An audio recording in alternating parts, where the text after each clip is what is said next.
Hello दोस्तों, आज की इस कहानी में आप सभी का स्वागत है। मेरा नाम सोनिया है और मेरी उम्र 19 साल है। उस टाइम मैं इंटर में पढ़ती थी।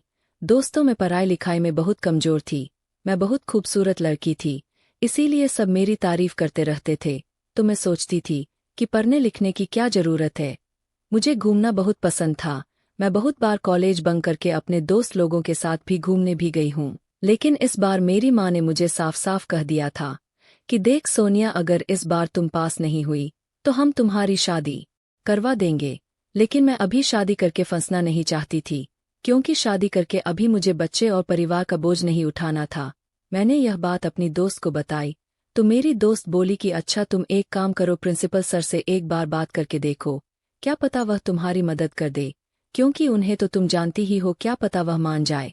वह मुझे यह बात इशारे करके बोली मुझे पास होना था, इसलिए मैं उसे बोली चलो ठीक है, मैं ट्राई करती हूँ। 2 हफ्ते के बाद फाइनल पेपर था।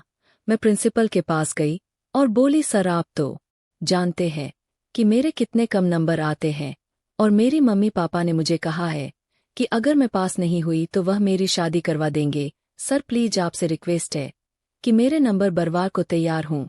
उन्होंने यह बात सुनते ही पूछा कि अच्छा, पहले यह बताओ कि किसने बताया है कि मैं नंबर बरवार हूँ। मैं बोली सर, मुझे गोमती ने कहा था कि एक बार फिर से बात कर लो, क्या पता वह तुम्हारी मदद कर दे। सर ने कहा अच्छा ठीक है, मैं तुम्हारी बात तो मान लूंगा, लेकिन उसके लिए तुम्हें मेरी एक शर्त माननी पड़ेगी। मैं बोली जी सर बताइए।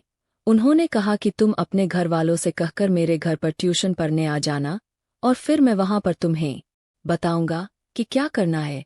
मैंने कहा ठीक है सर। मैं शाम को घर गई और बहुत खुश थी कि चलो सर मान गए और इस बार मैं पास हो सकती हूँ। मैंने घर जाकर यह बात अपनी मम्मी से बताई कि मम्मी प्लीज मुझे प्रिंसिपल सर के पास ट्यूशन पढ़ने जाने दे, ताकि मैं अच्छे नंबर ला पाऊँ। मम्मी ने कहा इतनी पहले तो पढ़ा नहीं तो लास्ट के 2 हफ्ते में क्या कर लोगी। तो मैंने कहा मम्मी, पढ़ने वाले बच्चे तो 2 दिन में ही पढ़कर एग्जाम निकाल लेते हैं, और ना पढ़ने वाले बच्चे तो साल में भी निकाल नहीं पाते। मम्मी ने कहा अच्छा चलो यह भी देख लेते हैं। अगले दिन बारिश होने लगी थी तो मैं स्कूल नहीं गई थी। उस दिन प्रिंसिपल सर मेरे क्लास में भी गए थे। यह बात मुझे छुट्टी के टाइम गोमती ने फोन करके बताया था कि वह मुझे पूछ रहे थे कि तुम आज स्कूल क्यों नहीं आई। मैंने कहा यार बारिश हो रही थी, इसी वजह से मैं स्कूल नहीं आई, पर हाँ शाम को मैं जरूर सर के पास ट्यूशन के लिए जाऊंगी। गोमती ने कहा अच्छा ठीक है। शाम हुई तो मैं प्रिंसिपल के घर ट्यूशन पढ़ने चली गई, एक कॉपी और एक पेन लेकर, क्योंकि सर ने बताया नहीं कि कौन सी सब्जेक्ट की बुक लानी थी। मैं प्रिंसिपल के घर गई तो मैंने डोर बेल बजाई। सर अंदर से ही पूछा कौन। मैंने कहा मैं सोनिया। तब फिर सर ने दरवाजा खोला और फिर कहा तुम आज स्कूल क्यों नहीं आई थी। मैंने कहा सर वह मेरी थोड़ी तबीयत खराब थी, इसकी वजह से मैं स्कूल नहीं आ पाई, और बारिश हो रही थी। तो मम्मी ने कहा कि आज रहने दो, कल चली जाना। लेकिन मुझे एग्जाम में पास होना था, इसीलिए मैं ट्यूशन नहीं छोड़ना चाहती थी और मैं यहाँ आ गई। इस पर सर ने कहा अच्छा जी, लगता है तुम इस बार पास होकर ही रहोगी। मैंने कहा सर प्लीज आप मेरी मदद कर दीजिए ताकि मेरी शादी ना हो, नहीं तो इसी साल मेरी मम्मी पापा मेरी शादी करवा देंगे। फिर बोले अच्छा तुम टेंशन मत लो और जाकर दरवाजा बंद कर दो। मैंने कहा सर दरवाजा क्यों। सर ने कहा कि अरे पहले इतना तो करो, और क्या मैं तुम्हें ट्यूशन दरवाजा खोल पर आऊंगा। मैंने कहा अच्छा ठीक है सर। फिर मैंने दरवाजा बंद किया।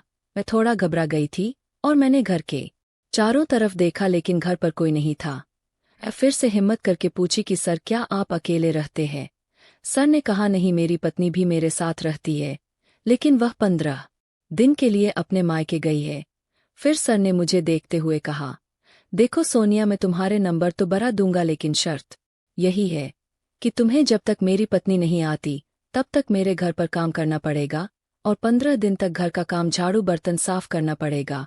मैंने मन में सोचा कि मुझे 15 दिन यहाँ नौकरानी बनकर रहना पड़ेगा, नौकरानी का काम करना पड़ेगा, लेकिन मैं इस साल पास होना चाहती थी, इसीलिए मैंने कहा जी सर मैं कर लूंगी। फिर बोले तो फिर देर किस बात की, लग जाओ। फिर मैंने झाड़ू लगाया, फिर बर्तन धोए और फिर खाना बनाने लगी। यह सब काम में मुझे 2 घंटे लग गए। 2 घंटे के बाद मैं अपने घर गई तो मम्मी ने पूछा क्या हुआ सोनिया, तुम इतनी थक क्यों गई हो। मैंने कहा कुछ नहीं मम्मी, बस वह एग्जाम आने वाले हैं ना, इसलिए सर ने ज्यादा पढ़ाया। मम्मी बोली अच्छा ठीक है, लेकिन उनके मन में चल रहा था कि आखिर उन्होंने ऐसा क्या पढ़ाया जो मैं इतनी थकी हुई लग रही हूँ। उस टाइम तो मेरी मम्मी ने मुझे कुछ नहीं बोला। अगली सुबह जब मैं कॉलेज से घर आई फिर मैं शाम को प्रिंसिपल के यहाँ ट्यूशन पढ़ने चली गई। और फिर जब मैं घर वापस आई तो मेरी माँ ने मेरी हालत देखकर फिर पूछा, सोनिया सच बताओ क्या बात है, तुम इतना थकी हुई क्यों लग रही हो। मैं बोली वो माँ बताई तो थी कि आजकल थोड़ा ज्यादा पढ़ाई हो रहा है क्योंकि एग्जाम आने वाला है ना। माँ बोली अच्छा ठीक है। उन्होंने सबका खाना लगाया और हम सब खाना खाकर सो गए। लेकिन मेरी मम्मी को मुझ पर शक होने लगा था कि मैं कहीं कुछ गलत तो नहीं कर रही हूँ। फिर वह अगले दिन जब मैं प्रिंसिपल के पास ट्यूशन पढ़ने गई तो मेरी मम्मी ने भी मेरा पीछा किया। जब वहां पहुंची तो अंदर से दरवाजा बंद कर दी तो मेरी मम्मी ने खिड़की से देखा कि आखिर मैं क्या कर रही हूँ। सर ने मुझे देखकर कहा क्या हुआ सोनिया, तुम बहुत डरी हुई लग रही हो। मैंने कहा शायद मेरी मम्मी को मुझ पर शक हो गया है कि मैं कोई काम कर रही हूँ। सर ने कहा कोई बात नहीं और थोड़े दिन बचे हैं। जब तक मेरी बीवी नहीं आ जाती तब तक तुम्हें यहाँ घर के सारे काम करने पड़ेंगे। अब तुम सोच लो तुम्हें नंबर बरवार है कि नहीं। मैंने कहा जी सर, तभी तो मैं यहाँ पर ट्यूशन के बहाने आ जाती हूँ। मेरी इतनी बातें सुनकर सर ने मुझे कहा कि सोनिया सच बताओ तो मुझे तुम्हारे साथ मस्त वाला क्रिकेट का खेल खेलना है। दोस्तों उस समय मुझे भी गलत सही का कुछ नहीं पता लगा। मैं ट्यूशन पढ़ने की बजाय सर के साथ मस्त वाला क्रिकेट का खेल खेलने लग गई और हमने 2 से 3 घंटे तक मस्त वाला क्रिकेट का खेल खेला। जब मेरी माँ यह बात देखी तो उनसे रहा नहीं गया।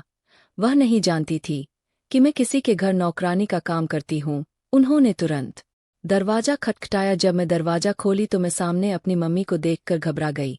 मम्मी ने मुझे एक थप्पड़ मारा और कहा कि यह पढ़ाई चल रही है तुम्हारी, मैं तुम्हें पढ़ा रही हूँ ताकि तुम कुछ बन जाओ, ना कि यह काम करने के लिए। और सर मुझे आपसे यह उम्मीद नहीं थी कि आप बच्चों को गलत राह पर ले जाएंगे, उन्हें पढ़ाने की बजाय ऐसी नौकरानी बनाकर अपने घर पर काम करवाएंगे। सर बहुत शर्मिंदा थे, उनके पास कोई शब्द नहीं था बोलने के लिए कि वह मेरी मम्मी को कुछ बोल पाते। मेरी मम्मी ने कहा देख बेटा, एग्जाम में पास हुई या ना हुई, लेकिन तुझे किसी के घर नौकरानी का काम नहीं करना है। मैं चाहती हूँ कि तुम अपनी लाइफ में कुछ बन जाओ ताकि तुम्हें ऐसे किसी के सामने झुकना ना पड़े। मेरी माँ की बात सुनकर मेरी आंखें खुल गई थी।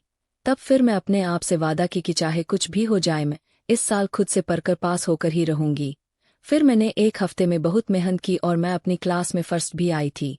तो दोस्तों यह कहानी कैसी लगी कमेंट करके जरूर बताएं। चैनल को सब्सक्राइब करें। मिलते हैं अगली वीडियो में, तब तक के लिए लव यू।